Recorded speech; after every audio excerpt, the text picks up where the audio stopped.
പെട്ടെന്ന് വെയിൽ മാറി. ഓക്കെ, ഞാൻ ഇന്ന് വന്നിരിക്കുന്നത്, എല്ലാവർക്കും സുഖമാണല്ലോ അല്ലേ? ചൂടത്ത് എല്ലാവരും കരിഞ്ഞു പോയോ? പേടിക്കണ്ട, മഴ വരും. മഴ വരാറായെന്ന് തോന്നുന്നു, മഴ വരേണ്ടതായിരുന്നു.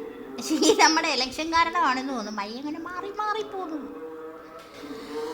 ഓക്കെ, ഞാനിന്ന് എനിക്ക് പ്രത്യേകമായിട്ട് പറയാനുള്ളത്, നമ്മളെ എല്ലാം ജീവിതത്തിൽ വരുന്ന ഒരു സംഭവമാണ്, എല്ലാവർക്കും അറിയാവുന്ന കാര്യമാണ്.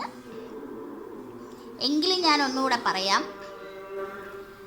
നമ്മുടെ വീട്ടിലെ പ്രായമായ ആളുകൾ, മാതാപിതാക്കളാവട്ടെ, കുഞ്ഞമ്മയാവട്ടെ, വല്യമ്മച്ചിയാവട്ടെ, അമ്മൂമ്മയാവട്ടെ, അപ്പൂപ്പനാവട്ടെ, ഉപ്പൂപ്പ ആവട്ടെ, ആരാ ആയിക്കോട്ടെ, പ്രായമായ ആളുകൾ, അവരെ സംരക്ഷിക്കേണ്ടുന്ന കടമ നമുക്കുണ്ട്. ആ വീട്ടിലെ പ്രായം കുറഞ്ഞ ആളുകൾക്കായാലും അതിനോടുള്ള പ്രായമുള്ളവർക്കായാലും നമ്മുടെ കുടുംബാംഗങ്ങളെ സംരക്ഷിക്കേണ്ട, അവരെ നോക്കേണ്ട. വയസ്സ് ആവുമ്പോൾ, പ്രായമാവുമ്പോൾ, വയസ്സായി കണ്ണ് കാണാൻ പറ്റത്തില്ല, ചിലപ്പോൾ കേൾവിക്കുറവുണ്ടാവും, നടക്കാൻ പറ്റത്തില്ല, ജോലി ചെയ്യാൻ പറ്റത്തില്ല, ഓർമ്മക്കുറവുണ്ടാവും.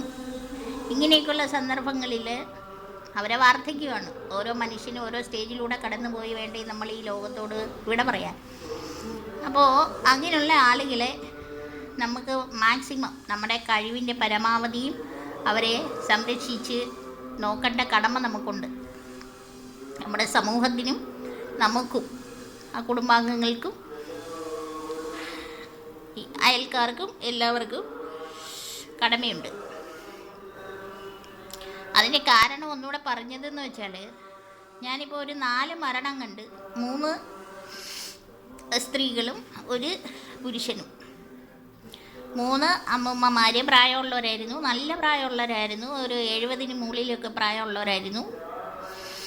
ആ മരിച്ചുപോയ അച്ഛൻ, ഉപ്പ അതിനോടടുത്ത് പ്രായമുണ്ടായിരുന്നു, 70-നോടടുത്ത് പ്രായമുണ്ടായിരുന്നു.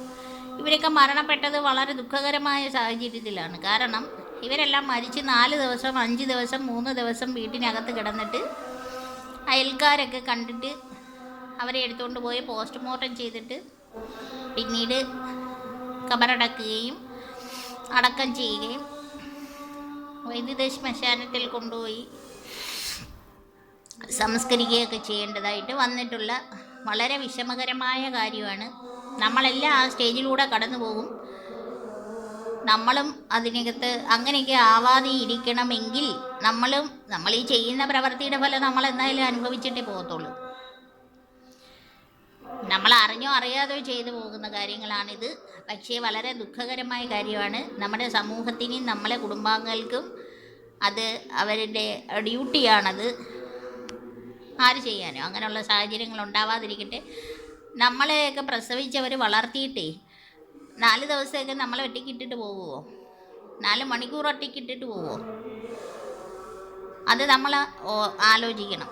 എല്ലാവരും തിരക്കിലാണ്, പക്ഷേങ്കിൽ നമ്മളും ആ പ്രായത്തിലെത്തും, അന്നേരം നമ്മൾ പഠിക്കത്തുള്ളൂ. അങ്ങനെ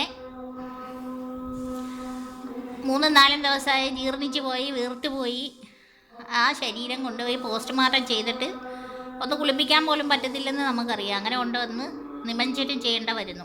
ആ സാഹചര്യങ്ങളിൽ നമ്മളെ പോലുള്ളവർ, ചെറുപ്പക്കാരായ ആളുകളായാലും ഒരു മീഡിയം പ്രായമുള്ളവരായാലും അവരെ ഒന്ന് നോക്കുക എന്നുള്ളത് നമ്മളെ കടമയാണ്. ഞാൻ പറഞ്ഞതേ ഉള്ളൂ, പറയേണ്ടതാണ്. മനുഷ്യത്വം എന്ന് പറയുന്ന ഒന്ന് വേണം. നമ്മൾ മനുഷ്യരാണ്, എല്ലാവർക്കും സംഭവിക്കും. നമ്മൾ വാർദ്ധക്യത്തിലെത്തും, നമ്മൾ ഒറ്റപ്പെടും. ഞാൻ നിർത്തുന്നു. നല്ലൊരു ദിവസം ആശംസിക്കുന്നു.